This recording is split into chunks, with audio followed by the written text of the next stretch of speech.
Morning goods everyone and welcome to another episode of Shock the System Podcast brought to you by Sonari Tech and Gamers Hub. At ngayon, di na natin pinatagalan, no?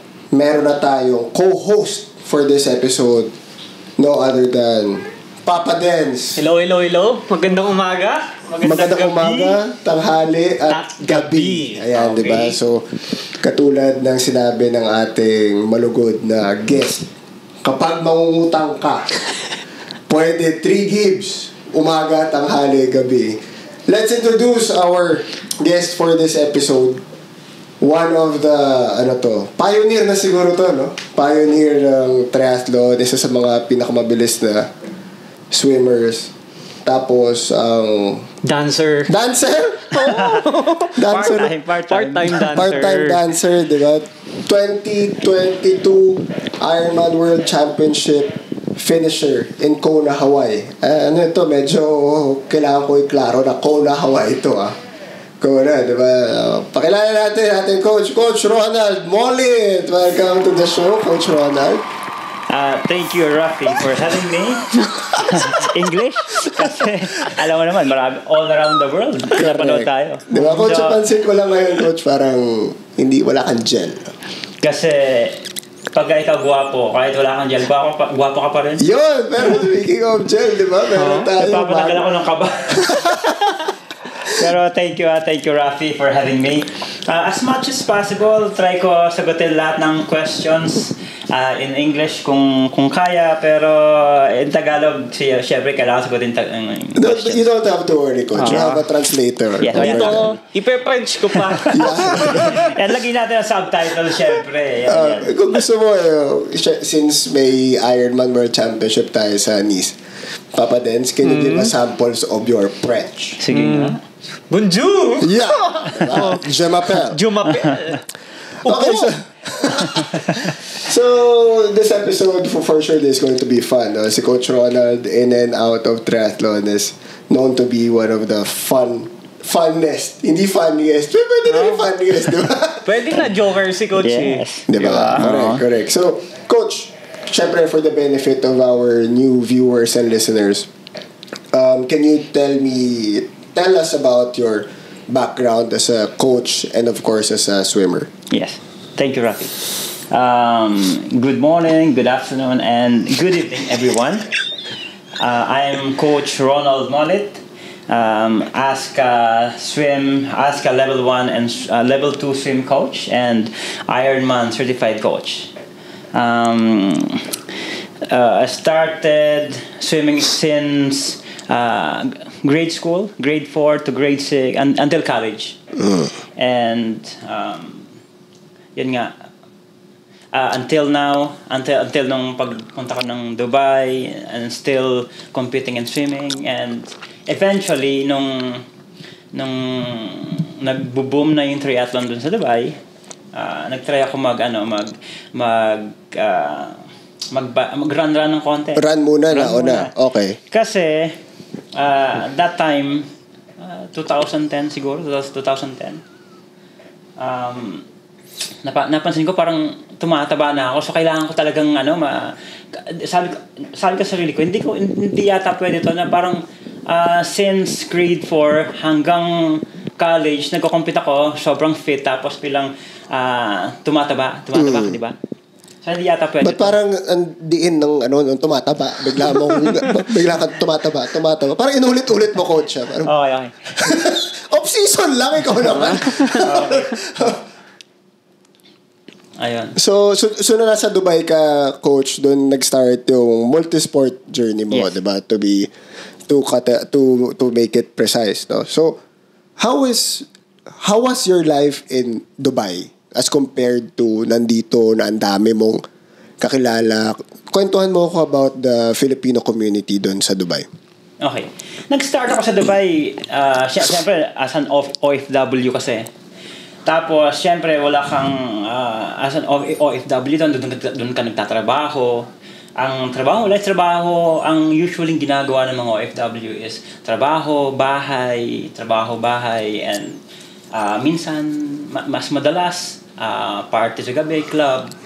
So yun yung nasimulan ko na lifestyle doon. So napansin ko nga na medyo iba na yung line ng buhay ko, parang medyo, yan, napansin ko medyo tumataba nga ako. Parang sabi ko, parang kailangan ko na mag-start ulit ng running kasi yun nga yung parang gusto ko maibalik yung fitness ko. So nag-start ako ng running muna and ayun, nakapag-join ako sa isang running club doon sa Dubai. Yung running club na Filipino Runners United, UAE pa dati. So yun, Filipino Runners United, yun, may regular training schedule. So ang ginagawa namin, so every Sunday, ang LSD namin long run, doon lang kami tatakbo sa may gilid ng beach. Tapos, pag nandun ako sa beach, syempre, nandun sa beach, after ng long run namin, syempre, cool down muna kami. So, cool down, dun ka sa dagat, tampi-tampi, so muna kami. And syempre, nung later, parang may isa kaming Cebuano na kasamang runner na nagko-coach din. Sino tong Cebuano na to? Si Coach Dax. Coach Dax? Yes, Coach Dax. Okay. So, tapos, syempre, tinuturo-turoan niya yung mga runners din. Mga runners mag-swim. Pero ako nag-ano ako doon, parang di ko alam kung nagtatriat. Kasi ako yung isa sa pinakaunang nagtatriathlon doon. Si Coach si Sir Alex muna, tapos parang nung nag-start kasi ng triathlon doon, ako pa lang yung nagtatriathlon doon eh. Tatlo kami pala, si Alex, si nakalimutan yung isa, pero parang tatlo pa lang kami nagtatriathlon doon. Anong year to, Coach? Para anong year ito para maalala lang? 2011. 2011. Yes, oo. Tapos, yun nga, every LSD tuturuan sila mag-swim. Tapos, yun nga, eventually, parang na-realize namin, sabi ko, parang, kasi dumadami na. So, dumadami na yung gusto mag-swim. So, sabi ko, hanap na tayo ng isang venue na kung saan tayo makapag-schedule ng regular training session. So, nakahanap nga kami doon sa Egyptian Club. So, yung Egyptian Club may 25 meters na pool. So, doon kami nag-swim every parang Monday and Wednesday. So, naging regular yon. So, mas marami nang nag-attend ng session. So, yun. So, yung ano ba yan? Ano ba to? Vitargo pala kasi. Vitargo pala. The fastest body fuel, diba? So, Papa Dens, may ano ka ba? May questions ka kay Coach paano siya nagsimula pagsimula niya sa Dubai? Alam ko kasi nakilala ko si Coach nung andito na eh. Alam ko pagdating niya dito, nag-artista na yan eh. Artista? Nag-artista yan! Napapanood ko sa TV yan. Anong pangalan nung teleserye mo, Coach, dati? Nung ano? Ikaw lang iibigin yata yun eh. Kasabay niya si Gerald Anderson. Yes, G. Cuenca. Yes, Tapos si Kim Chu din. Si Kim Chu. Yes, Kim Chu. So, nag-TV pala to. Yes, dito. Kita mo naman, nung time yun, sigurado ko may gel yan. Oo, tama. May gel si Coach noon. Kahit nasa pool, naka-gel yan. Hindi nagugulo. Di ba? So, Coach, fast forward. Yes. Tapos, syempre, pagkatapos mo dun sa Dubai, nandito ka na sa Philippines, dito ba nabuo yung FitPH o dun pa lang sa Dubai? Dun sa Dubai. Okay. Kasi, yun nga, ang first triathlon ko doon is 2009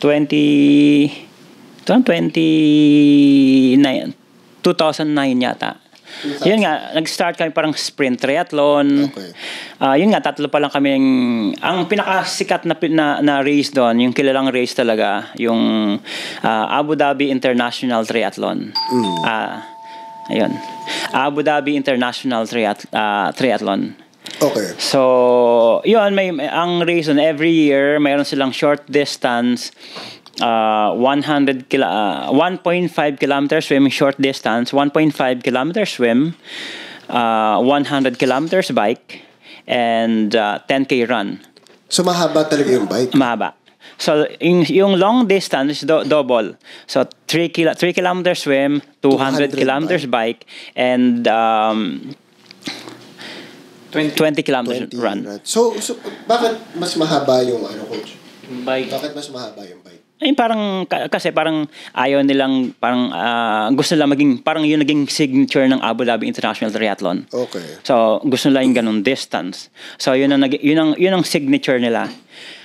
So, yung first triathlon ko na doon ko ginawa. Yung first triathlon ko is parang 2010. 2010, yes. Okay. Wala pa akong bike noon. Nag-register ako, wala pa akong bike. Ang race noon is March. Okay. Tapos, since wala pa akong bike, ang ginagawa ko, doon ako sa Fitness First. Naka-enroll kasi kami ni Kay doon sa Fitness First. So, nag-attend lang ako ng session ng spinning class. Yes, spinning class. Ang ginagawa ko, since alam ko mahaba yung bike, nagdadalawang session ako. Oh. So, 45 minutes kasi per session doon eh.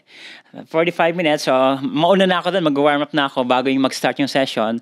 After ng session, aalis sila lahat. Ako, stay pa ako doon hanggang sa second session. Back to back? Back to back. Okay. Then after nun, actually, gusto ko lang matapos talaga. Gusto lang matry. So, wala pa sa isip ko yung mga brick session. Okay. So, hindi pa ako tatakbo sa treadmill. So, pagtapos ko doon, baba na ako and stretching konti. Tapos ligo, uwi na. Okay. So, yun, 2000. Tapos, February, 15 days bago yung actual race ng Abu Dhabi International Triathlon, short distance. 15 days bago yung race.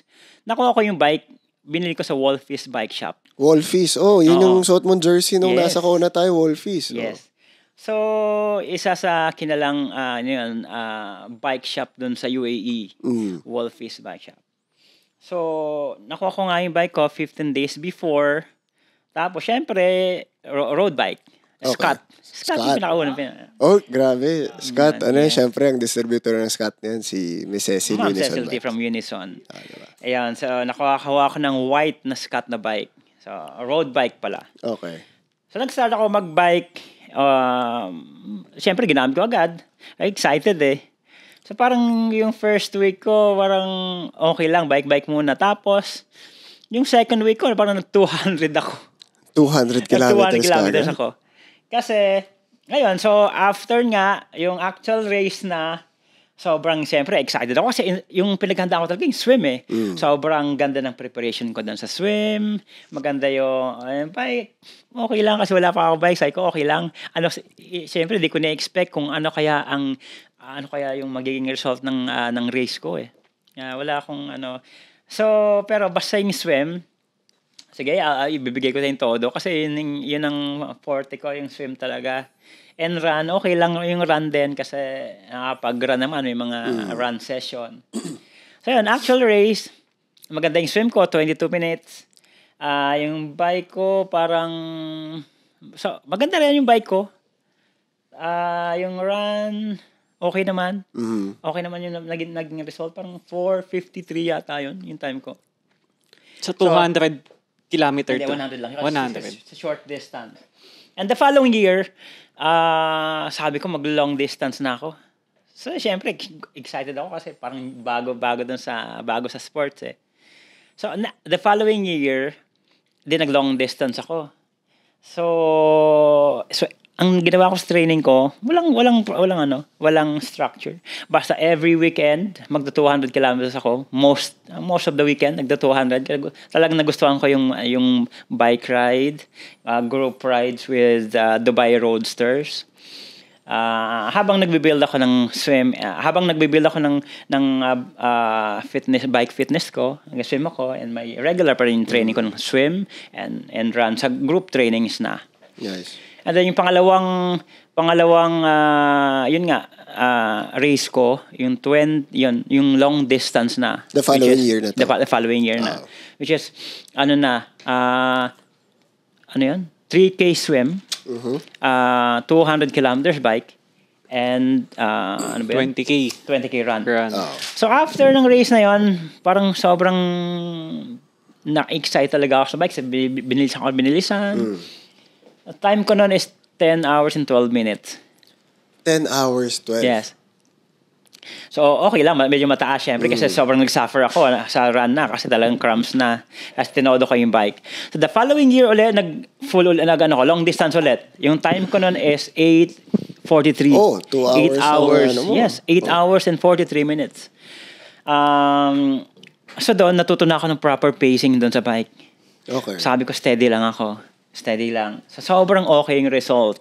Maganda yung swim, maganda yung bike, maganda yung run. Sobrang natuwa ako. And then, next year, hindi ako nag-triathlon. Yung the following year ulit, nag-long distance ulit ako. So, ang time ko ulit is 8 hours and 44 minutes. So, medyo tumaas ng 1 minute. Oh, okay. Okay. And then, kung paano nag-start yung fit doon, kasi nung nag-race ako ng Abu Dhabi International Triathlon, yung mga volunteers kasi doon sa mga aid station is mga runners. Mga dragon boat paddlers, mga runners. Mga Pinoy to? Mga Pinoy, yes. Okay. So nakikita nila ako nag-race ako. Ako lang, dalawa lang kaming Pinoy na nag-race or parang tatlo. Parang may from Qatar din na nag-race. So nakita nila ako nag-race. Parang naging interesado sila. Mag-triathlon din. Parang naging interesado dun sa sport na triathlon. Yun nga, pagbalik ko ng Dubai, after yung first triathlon ko, pagbalik ko ng Dubai, nakita ko yung mga volunteers na yun, mga runners pala, mga kaibigan ko din ng iba. Okay. So yun nga, ang ginagawa namin, LSD, sa gilid ng dagat kasi may running path doon sa gilid ng dagat. So LSD, after ng LSD, yun nga, si Coach Dak, parang as a cool down, mag-swim muna dun sa dagat, relax. Okay. And si Coach Dax nga, medyo masipag turuan talaga sila, turuan. Ano nga apelido itong Coach Dax? Alin? Si Coach Dax, ano apelido nito? Nakalimutan ko si Coach Dax. Di ba Timbol yan? Campus, Dax. Hindi si campus. Dax Timbol, ano yun? Las Pampanga Vegas. Yun. Sa Las Vegas yun, talaga. Ayan. Well, anyway, so, okay, Coach, let's talk about the birth of FitPH in the Philippines. Paano ito nag-start at bakit ninyo naisipan na buuin ito? Yun nga, nung nasa Dubai ako, 2015, bala ko na mag-resign nga doon sa company ko. Real estate company ko doon. Called Cloton's Real Estate. So 2015, nag-resign na ako. Since marami pang trabaho, hindi ako pinayagan. So, 2016, parang nag-decide na ako na pumunta dito. Pero bago ako nag-decide na umuwi dito, pero iniisip ko kung ano ba yung gagawin ko dito sa Pilipinas. Kung magtatrabaho ako as real estate agent o ano. Pero since yung experience ko doon sa Dubai is yun nga yung nabuo namin yung Fit Dubai, which stands for Filipino International Triathletes. May background ako kung paano patakbuhin yung club. And at the same time, talagang pinagandaan ko yung pag-uwi ko dito. So bago ako umuwi, 1 year akong nag-enroll dun sa Master Swim Squad. Okay. Which dun yun sa Fit Republic. So yung Master Swim Squad, yung coach namin doon is si Coach Troy Prinsloo. Okay. Which is a South African Olympian. So doon ako nag-gain ang experience kung paano patakbuhin yung swim squad and yung triathlon club. So pag-uwi ko, yun nga, 2016 talagang nag-decide na ako na parang gusto ko umuwi dito. And bakit ako nag-decide? Syempre, lumalaki na rin yung anak ko, si Siggy. And gusto ko makita din yung paglaki niya. At the same time, gusto ko din mag-race dito sa Pilipinas. Kasi ang race season sa Dubai is parang parang sa winter time lang, so January to April. After nun, mainit na naman. Hindi ka makapag-race. Mahirap na mag-training din. Mahirap mag-training. Dito, all year round, nakakainggit naman na nakikita ko. So gusto ko talagang mag-race dito. So yun nga, pagdating ko dito sa Dubai, pagdating ko sa Philippines, since sabi ko, parang paano ko i-start yung gusto ko talaga dalhin yung Fit doon, Fit Dubai dito. Pero magiging Fit PH syempre. Correct. Pero di ko alam kung saan ako mag-start. Kasi unang-una, pagdating ko dito, di pa naman ako kilala. And luckily kasi nung 2015 kasi naglangkawi ako, first langkawi ko yun eh. Okay. Kasi ako yung first Pinoy to cross the finish line. Yun. And na-meet ko yung si Coach Omar ng Herbalife. Coach Omar. So, ito, perhaps, bago mga first Pinoy na yan, itigil natin ang conversation, mga first Pinoy na. Ginanahan ako bigla. 2015 pala.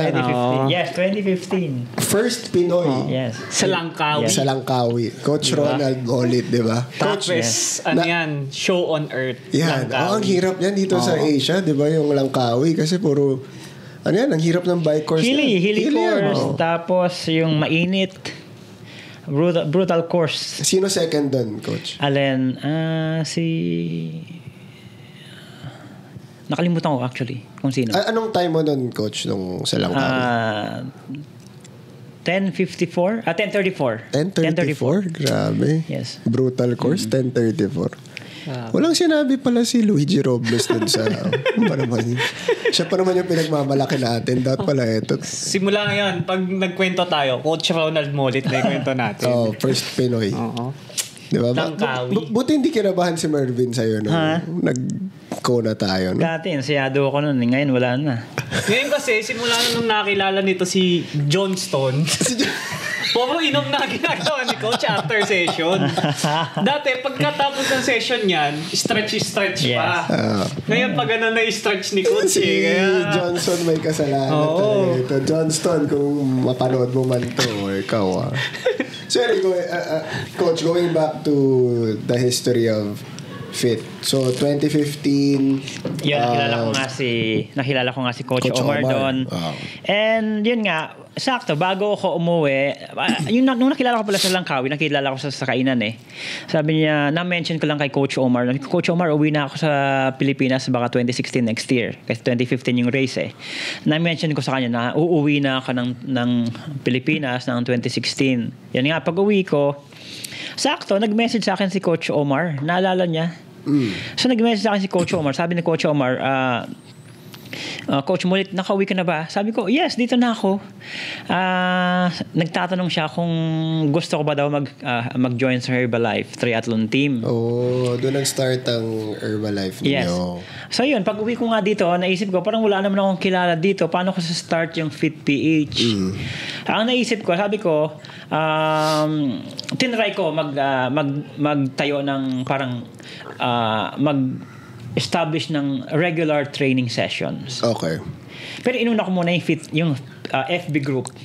Sino-sino yung mga nandito, Coach, yung mga una mong members? Dami sila. Sila Walter, sila Dexter Santos, sila Johnson, yan. Tsaka si Ashera. Ashera, number one, yan. Ayun, so nag-start ako mag-establish ng regular training session. Pero since wala masyadong uma-attend, yun nga, sabi ko, in-stop ko muna.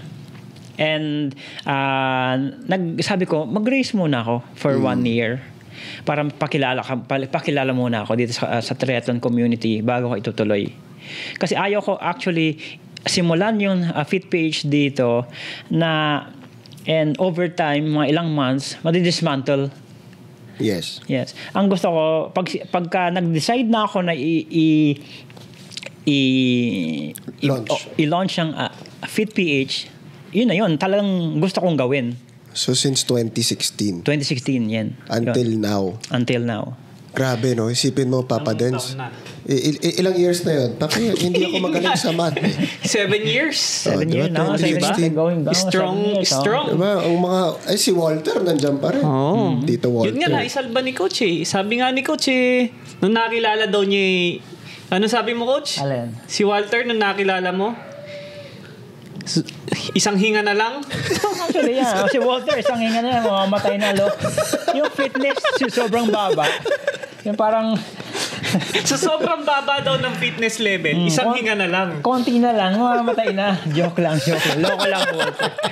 Kaya tinaas ko lang ng dahan-dahan yung fitness. Buhay pa rin. Buhay pa rin. Si 7 Tito years. Walter, diba? Tito Walter, at saka katapos lang ng full marathon. Diba? So, can you just imagine from how many lang sila nag-start? Tapos ngayon, Coach, FitPH is the biggest triathlon team in the Philippines. What are your thoughts on that, Coach? You started with ilan lang kayo. And ngayon, barangay na nga tawag sa inyo. Barangay. Sa atin. Kasama ako dyan eh. Yes. Diba? So, ano masasabi mo na Barangay Fit PH na tayo ngayon? Well, syempre, kasi gusto ko pagka ang mindset ko, pag marami, mas masaya. And ang gusto ko lang din sa club yung sustainable for members na may babalik-balikan sila, pwede silang umalis sa club, pwede silang bumalik, pwedeng umalis, pwedeng bumalik. So ano to, Coach, non-exclusive yung club na to? Walang Yes. Maluwag para sa lahat. Yes, open to everyone. Parang may hugot ka naman dyan. Wala. Ito naman. Ano maluwag sa Co-host mo ako laglag. Parang may hugot ka dyan. So, Coach, dito, lang to, lahat ng kapag sasali ka dito sa Fit PH, kapag hindi mo gusto sumali next year, okay lang. Yes. Pwede ka bumalik. Pwede ka ulit bumalik. Welcome ka anytime. Kasi yun nga ang gusto ko, yung sustainable din sa members, yung babayaran nila every year. Magkano lang? 3,000 a year. 2,000 lang dati nung nag-start. Syempre, medyo nagmahal yung gasolina. Nagmahal yung gasolina kasi lugi talaga ako. As in, talagang lugi. So 3,000. Sa weekly training schedule namin, talagang lugi. So nag-increase ako ng 1,000. Which is hindi na masama. Sulit pa din. For 1 year membership. Kung first membership mo, may makukuha kang libreng shirt. And yun, may access ka doon sa discount sa sponsors. Correct. Minsan may mga Zoom sessions na pwede kang salihan. 3,000 a year. Yung regular training sessions. Ang hindi lang free, para clear lang sa lahat, yung customized training plan. Kasi baka yung iba kasi mga so para malinaw, meron tayo membership sa club. Fit PH Club, no? So which is 3,000. 3,000 pesos, you get to enjoy yung perks mo dito, yung discount sa mga partner brands, tapos yung general training plan. Which is a weekly training schedule. Okay, weekly training schedule. At saka and discounted rate doon sa one-on-one coaching, sa tri coaching and swim coaching, discounted yung rate. Kapag member ka. So, si Coach Ronald ngayon kasi in-establish niya yung CRM Tri-Coaching. Yes. Diba? So, kung matanong nyo sino yung mga atleta nito, wala naman masyado, hindi naman masyadong yung mga ETA lang naman ng mga athlete of the year, diba? ETA, Mike Farrell, diba? Tapos si April Lanyas, yan yung mga CRM girls mga nasa Kona lang naman yan, mga naglaro lang sa Kona, World Championships lang naman ang mga napadala ni Coach Ronald doon.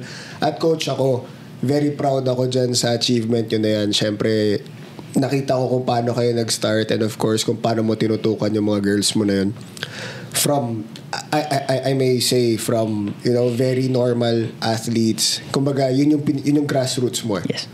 diba, na talagang tinutukan mo day in day out. Kita nyo mo naman yung improvement, diba?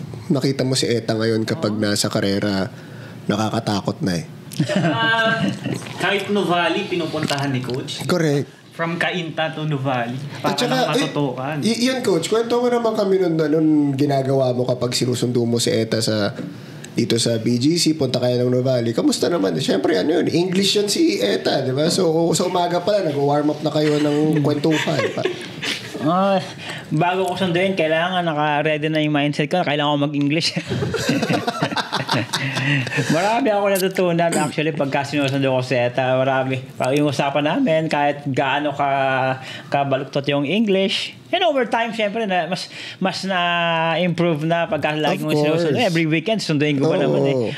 No choice ako, kailangan ko mag-English. Correct. At saka si Eta, sobrang thankful talaga sa pagtutok ni Coach. I will just share nung nasa Kona kami, we went to Javi Drive, nagbike kami. Well, sila lang nagbike, ako yung nagsag sa kanila. Tapos pa uwi, si Eta sobay sa akin. And she's very thankful. Kasi of course, without Coach Ronald, hindi siya makakarating sa Kona. At for our viewers, yung Kona really is something very prestigious for every triathlete, and si Eta did it on her first full Ironman. And si April. Yes. Si April and si Eta, first full Ironman nila nung IMPH, they both qualified for the World Championships, and that's because of the guidance and supervision and coaching of Coach Ronald Molit. Diba? So, if you want to... May sumisigaw ba? Narinig ko dito. So, of course, if you want to join FitPH, itong Barangay FitPH, yung napakasayang club, Coach, please invite them. And of course, if they want to enroll in your try coaching, I'm giving you the opportunity to invite. Coach, kita mo to. Solong-solo ka dyan. Yan, no? Yes. Yan. Coach, yours. Actually, for example, inviting everyone sa mga gusto mag-member doon sa FitPH. Bigyan ko muna kayo ng background kung ano yung FitPH. FitPH yung club na perfect for runners or swimmers, cyclists na gusto mag-transition sa triathlon. Hindi naman magastos yung triathlon eh. Magastos yung coaching, pero kung gusto niyo maging step parang ang FitPH kay Rafi parang stepping stones ng to your multi-sport career. Yes. So mga gusto mag-try ng triathlon, pwede sila sa FitPH. Try nila yung swim. May brick session kami every Sabado. Try nila mag-brick kung may bike sila. Try nila mag-run session. May run session. Yung mga swimmer pwede mag-try ng run session for free as long as you're a member. Yung mga runners pwede may free trials tayo sa Master Squad. Yung gusto mag-try ng swim. So, ito yung perfect time sa mga gusto mag-explore ng triathlon, gusto mag-join ng triathlon, gusto matry. May mga based sa experience ko, may mga members na kami na na-convert. Marami ng members na na-convert into a triathlon, naging triathlon. Okay. Akala ko kung ano na-convert sila. Akala ko naging religion bigla. Pero coach, kasi baka, di ba, sabihin nila, itong FitPH na to, baka masyadong strict dito. Pero eto, lahat kami dito may mga mother teams rin kami. 'Di ba? Si FitPH is a club. 'Di ba? So like kami ni Papa Dens, ang mother team namin Cherry Auto Tri Team, no. But I'm also a member of FitPH. Si Papa Dens ay lang mag-member kasi kapag sumasama sa swim squad yan. Nalulunod yan sa swim eh. So, sabi niya wala na daw siyang kwenta the rest of the day. So, ayaw sumama niyan sa swim. Pero if you have existing teams, pwede sila sumali sa club. Tsaka si Coach Ronald, hindi yan siloso. Diba? So, chill lang yan. Yung iba kasi nakilala ni Dennis, medyo siloso yung ibang mga team owner. So, anyway. Coach, paano ba sila makakasali sa FitPH? Okay, visit nyo lang yung page, FitPH FB page. Yes. And send lang kayo ng message doon. And ayun, may magre-reply naman sa inyo as soon as mabasa namin yung message nyo. So yun, please don't forget to send a message to FitPH Facebook page. Of course, pwede nyo rin naman i-like yon, tapos or add nyo si Coach Ronald through the social media, through his social media platforms, to Instagram, Facebook. Wala pa yata itong TikTok pero may compilation ako ng mga dancing. Meron wala pa. may materials na pero wala pa siyang account. So just message Coach Ronald about if you're interested to join. And we are back for today's episode of Shock the System podcast together with Papa Dance and of course with Coach Ronald Molit. So ito yung next segment natin. So we'll talk about the ano ba yung sabi ko?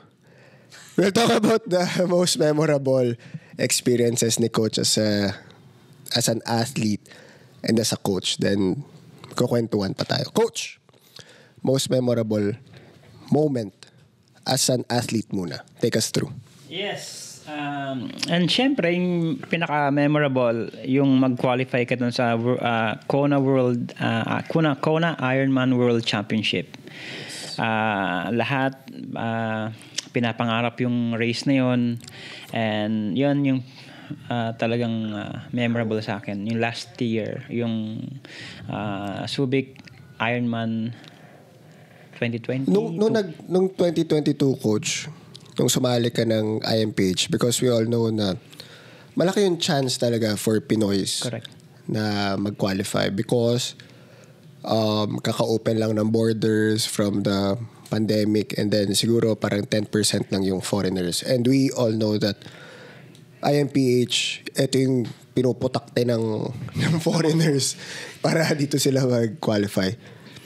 Nung nag-decide ka na sumali doon, Coach, naging ano mo na talaga siya? Parang goal mo na ba talaga na this is the time for me to go to Kona? Actually, naka-register kasi tayo doon. Parang 2019 pa. Tapos postponed eh. So, almost parang 3 years tayo nag-ensayo ng di tayo nakapag-race. So, yun nga, 2022.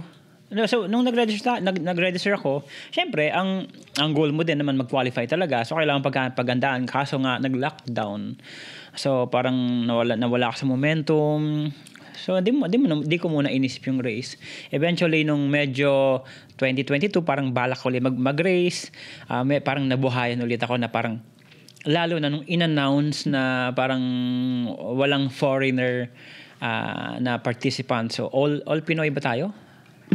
Mostly Pinoy. Kasi sa age group namin, isa lang. Okay. Si Mike Kramer lang. Kila Luigi, onti lang din sa inyo. So, mostly Pinoys. And we had a big chance. And in 2022, just to share with our viewers and our listeners, we had the biggest Filipino contingent in Kona ever. We were 47. Nung mga time nila Coach Ani, si Coach Ani isa lang. Mag-isa lang siya nung, di ba? Mag-isa lang siya nung nasa Kona. Tapos, come 2022, naging 47. Okay, so that's your memorable moment as an athlete. I'll go to the next question. As a coach, most memorable moment as a coach? As a coach, syempre yung Subic, Ironman Subic pa din. Kasi yung dalawang... This year actually. 2023. Okay. Yes. Kasi yun nga yung dalawang athlete ko doon, si Eta in April, yun, nakita mo parating sa finish line, tinatrack mo doon sa athlete tracker, maganda yung positioning nila, and nung time syempre na nalaman mo na nag-qualify doon sa Kona, and sobrang syempre sobrang masaya ka, yun ang memorable experience as a coach syempre. As a coach, Papa Dance, anong masasabi mo naman sa dun sa progress nila April and Eta, and of course together with the guidance of Coach Ronald this year? Ayun, Paps, tayong dalawa nakita natin on hand sa kay April tsaka kay Eta na talagang super sipag, na makikita mo pag nagtatrack tayo, andun din sila, mauna tayong pumunta, pero sila pa rin yung huling matatapos. Di ba? Kaya kitang-kita mo na talagang masipag sila at dedicated. Kaya super deserved nung dalawa na talagang nag-qualify sila sa Kona. Agree. Diba? Paps, pero yung nabanggit mo yung dun sa track, may kilala ako na... Paps, may kilala ako na sa track. Na una sa ating nag-start, pero kapag patapos na tayo, magsi-stretching pa rin. So, sino yan? Sino yan? Parang hindi ko kilala yan Hindi mo kilala yun. Nag-workout. Tatakbo ba? Hindi, baka nga stretching lang yung araw na yun. Hindi ko naman alam kung may takbo. Baka naman stretching lang. Baka strengthening and conditioning lang. Sa track. Oo. Di natin masabi kung ano. Di naman tayong coach. Anyway. Diba? Ayos ba yung mga kwentuhan dito, coach? Shocks the system. Okay, so coach, since we mentioned already about the World Championships, no, first-hand na experience mo siya, kwentuhan mo naman kami, was it easy? Was it challenging? And ano yung mga nagpahirap? Because let's be real. Yes. Diba, napag-usapan rin namin ito dun sa episode with Coach Annie na yes, everyone wants to be there, but does everyone know what it takes to be there in terms of financial, in terms of time and all? Coach, naging madali ba sa'yo yung Kona? Mas madaling pag-qualify. Madaling pag-qualify. Nakakuha ng slot. Easy. Pero, yun nga, after mo mag-qualify, yung visa process, expenses, yun nga, yung expenses, hindi naging madali. Kasi, yung visa process, yun ang sobrang nakapagpadagdag ng stress. Kasi parang 2 months na lang, wala pa akong visa. Kasi ang hirap kumuha ng visa interview. So yun nakaka-stress. Di ko alam kung mag-training ba ako or tutuloy ko ba ang training course. Stop na. At dumating dun sa point na after ng swim session natin dito, kasi wala pa akong appointment eh. Dumating dun sa point na pag after ng swim session ko, sabi ko, tatawagan ko na yung fixer na contact ko. Sabi ko, gusto ko na ipa-cancel. Gusto ko na ipa-defer yung slot ko for 2022. Tama. 2023. 2023 this year dapat kasi hindi pa naman na-announce yung NISA. Hindi pa. Okay. Oo. Gusto ko sana ipa-defer. Kaso nung pagbukas ko ng phone, sakto meron ng may text na may appointment na ako. Nice. So parang nakahinga ako na maluwag na parang sabi ko, wow, thank you. Na decided na ako na parang i-defer na, tapos ito makabasa mo na mayroon ka ng appointment. So yun, appointment, na-approve yung visa. Yung next na hurdle na naman yung expenses. Siyempre hindi madali yung expenses, lalo na nung time natin ang taas pa ng dollars. Oo, 60 pesos. Sige, 70, umabot kami ng 70, diba? Oo, 70 yung dollars. May utang pa nga ako kay Luigi. Coach, anong tinanong sa'yo sa console nung time na yun? Madali yung tanong kasi yung sabi ko na I'm going to Kona. Madali yung tanong, sabi sa akin, okay, where did you qualify? What's your time? What? Tinabi ko lang yung time ko. Ayun. Sinabi mo ba na nung 2015? First Pinoy ka? First Pinoy ka sa Langkawi. Di mo na sinabi? Sinabi ko po yun. Kinento ko na I raced in Langkawi 2015, my first Ironman. Sabi niya, ayan. Tapos nakwento ko na I'm the first Pinoy dyan. Who cares? Loko lang. Just Di, Coach, mas madali palang magpa-approve ng visa sa consul kaysa kay Madam K. Ayun. Yeah! Mas madali sa console. Pagka na-interview ka, approve agad. Kay Madam K. Sa mga asawa, mahirap. Lalo pag iinom ka. Ang hirap pa ng visa. Kaya lagi kang wala sa inuman eh. Kasi hindi na-approve. Kaya alam mo na, ang gagawin mo. Huwag mo na nadamay dyan. May oras ka pa. Damay sa mga ganyan, Coach. So Coach, for our viewers, an estimate of magkano yung nagastos natin for the World Championships? Actually, hindi ko na nga mabilang eh. And luckily, syempre, nagpapasalamat din ako sa support ng club members. And sa sponsors like Herbalife and baka may mamiss ako. Marami naman nag-pledge ng tulong.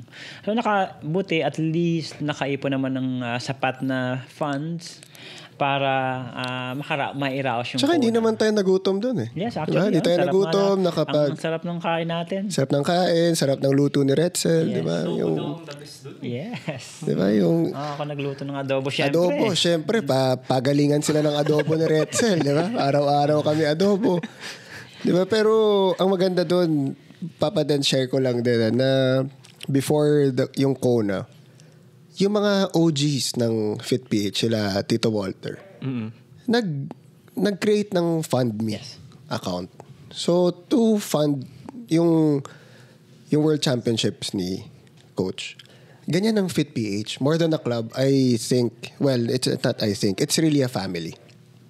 Diba na, kapag may nakakailangan, meron kang isang group na ginawa si Mayora Kay na FitPH Helping Hands eh. Kapag nangangailangan ng blood donation o siya may kailangan ng ganito, so nandun lahat ng FitPH members, tapos kung anong donation ng kailangan. So it's really a family.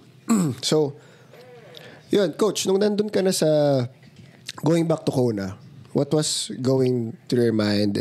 Was it really for you just to enjoy, or do you have a target time? Tinarget mo ba si Luigi Robles na gustong mag-first Pinoy, di ba, that time? Siyempre, ikaw, first Pinoy ka sa Langkawi. Kailangan first Pinoy dito. Di ba? So tinarget mo ba si Tito Jet Ramos, sila Mervin? What was going through your mind? Actually, yung makapunta ka lang doon sa Kona Island, parang yun na yung the best experience na meron na gusto mo eh. Coach, tama na yung bulahan.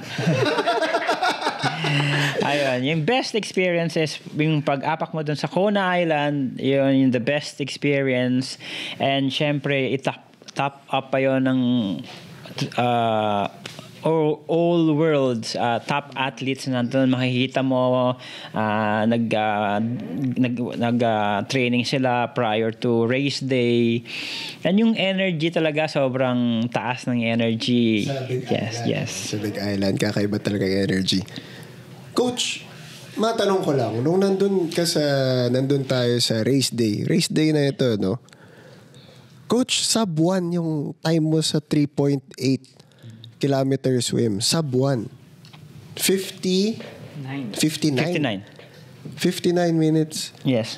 Coach, grabe yun. Yun yung as in world-class swim yun. So, sinadya mo ba talaga yun o gusto mo talaga mabilis ka sa swim? Target mo ba talaga yun? Or was it just really your day that day na binigyan ka ng magandang energy nung race day? Yung lahat ng full Ironman ko, I think pang 7 ko na yung Kona. Parang lahat naman sub 1. Nice. Lahat ng swim ko. So yun, yung Kona race, parang gusto ko lang i-enjoy eh. Kasi lahat ng, yun nga yung process prior to going to Kona, parang sobrang hassles, yung training on and off nga. Kasi dun sa, ang daming kailangang ayusin, visa, lahat. So, yung preparation ko, parang say, on and off. So, ang goal ko sa Kona talaga is just to finish. Gusto lang talagang matapos and enjoy yung race, enjoy yung Kona Island. So yun, gusto ko lang mag-swim. Pero yung swim, gusto ko talagang i-push. Sige, sabi ko push kasi alam ko na mahaba ng bike. Sige, may time pa mag-recover. And okay din swim, bike, okay lang. And run, survival, okay lang din. So, ang ganda nung ginawa ni Coach noon. Pero with the very decent time of sub 12, no? Sub 12, yes. Sub 12, diba? It's still a very fast time for someone who just enjoyed, quote and unquote, no? Who just enjoyed the race. Coach, overall, would you do Kona again? Actually, bala ko nga ngayong year sana mag-Kona eh. Kaso, last November, nag-qualify ako sa Taupo. And unahin ko muna yung Taupo muna. Taupo. Kona, maybe next time ulit. Nice. So, abangan natin ulit yan. Siyempre, yung age group ni Coach Ronald, bakbakan yan. Mga nandyan sa 40 to 44. Yan si Walter De Jesus. 45 Ay, 45 na ba yun? So, nandyan si, of course, sila Tito Jet, diba? Tito Jet nandyan. Coach, sino sa age group mo ang talagang tinutukan mo na kapag nakikita mo to, gusto mo talaga siyang talunin? Actually, syempre nasa blood ko na rin yung pagiging competitive.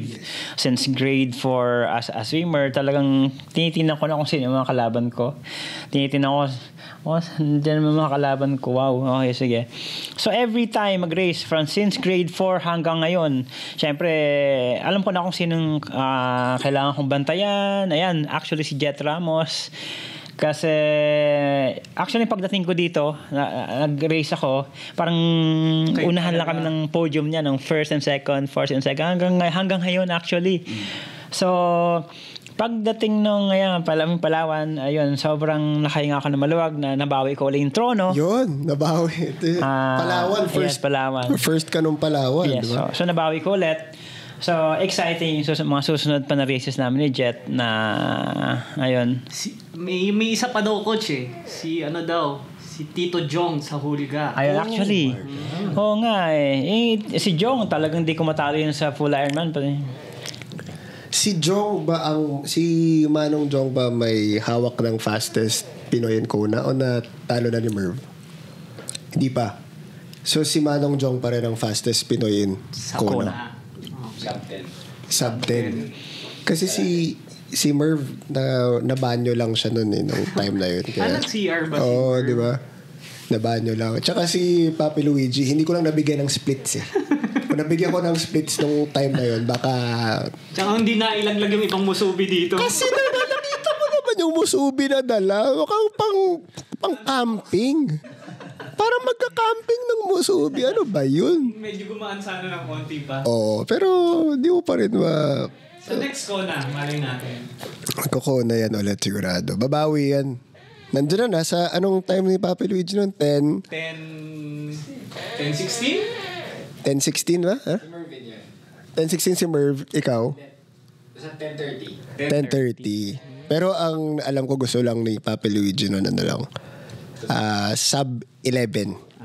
Tapos ganun, 10:30. Lakas. Ibang klase. Anong tawag natin doon? Intensity. Intensity yan, diba? Intensity. Okay, so last question for this segment. Coach, what's next for you? 2024, you mentioned that you'll be doing Taupo, 70.3 World. So what's next for you and for FitPH? Well, as usual, yung kung ano yung ano ba? Back to normal programming. Are you be focusing more on racing now in 2024 or more on coaching? Is it the first half coaching then second half racing? Okay. Actually, may mga nakaline na pa akong mga races for next year. Ironman 70.3 Cebu, Davao. So, yun pa yung mga naka-line up ko na races. Pero siguro, bawas muna ako ng short distance. So, yun muna, 2. And then, focus din muna sa coaching kasi kailangan ko ng funds for Taupo. Nice. Okay. So, before we go to our last segment of the show, we have a couple of reminders for you and we'd like to thank our sponsors for this episode. And we are back for our last segment of Shock the System podcast with our guest for today, Coach Ronald Molit. And etong last segment natin, tinatawag nating Fast Talk. So parang lang to, kay Tito Boy. At ang mag-facilitate ito, no other than my co-host, Papa Den. So, Coach Ronald, bawal ka mag-isip. Parang binabasa ko pa lang yung mga fast talk dito. Masyashock talaga yung system. Okay, so wag na natin patagalin. Papa Den, take it away in 5, 4, 3, 2, 1, go. So, Coach Ronald, game na? Yes, game. Okay. Backstroke, freestyle. Freestyle. Pool, open water. Open water. Coach or athlete? Athlete. Endurance, speed. Speed. Road bike, tri-bike. Tri-bike. Coffee, tea. Coffee. Wine, beer. Wine. Rain or sunny?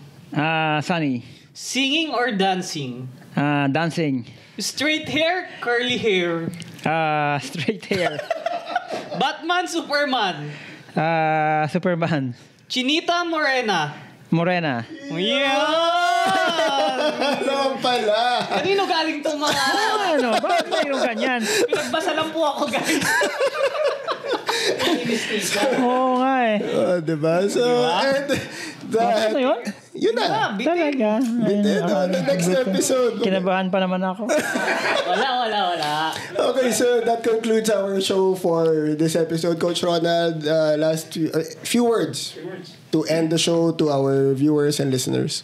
May gusto ka bang i-plug or something? Yes, thank you, Rafi and Shock the System. Thank you very much for having me. Thank you sa lahat ng viewers and listeners. And syempre sa FeedPH members, thank you sa unending support nyo sa club. Thank you. Okay, so we will end the show. Thank you everyone for tuning in wherever you are. Umaga, tanghali, gabi. Maraming salamat sa panunood at pakikinig. My name is Rafi. My name is Dennis. And of course, we're here with Coach Ronald Mollit. And we out.